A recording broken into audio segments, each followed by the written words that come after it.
আসসালামু আলাইকুম এভরিওয়ান, কি অবস্থা সবার? আশা করছি সকলেই ভালো আছেন। আলহামদুলিল্লাহ, আমিও ভালো আছি। তো আজকে সকাল সকাল ঘুম থেকে উঠে বললাম যেতে হবে বাজারে। আসলে কাজ ছাড়া কোনোদিন সকালে ঘুম থেকে ওঠা হয় না। সকালে ঘুম থেকে উঠি প্রায় 9টা-10টার দিক।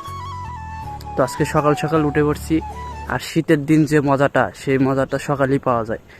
আজকে আজকের আবহাওয়াটা দেখেন, একদম কুয়াশায় ভরা, কিচ্ছু দেখা যায় না। 1 কিলোমিটার সামনে কি আছে কিছু দেখা যায় না, এরকম কুয়াশা পড়েছে। আর যারা গ্রামে থাকেন এই মজাটা শুধু তারাই নিতে পারবেন। শহরে থাকলে কি আর গ্রামের মজা বোঝা যাবে? গ্রামে থাকার মজাটাই আলাদা। তো সকাল সকাল ঘুম থেকে উঠে যাচ্ছি হচ্ছে বাজারে, সার আনতে হবে। তো সকালবেলা বাজার থেকে সার নিয়ে চলে আসলাম চড়ার ভিতর।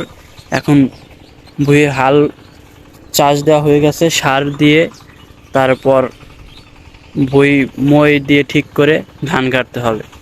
তো আর একটু পর আব্বু আসবে। আব্বু আসার পরে সার দিয়ে জুত করে তারপরে ধান কাটতে হবে। তো চড়ার ভিতর আসলাম আব্বুর কাজে একটু সাহায্য করার জন্য।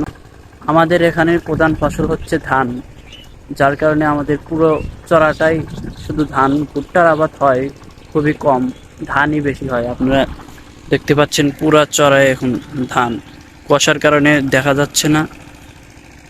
পুরা চড়াই শুধু ধান কাটছে।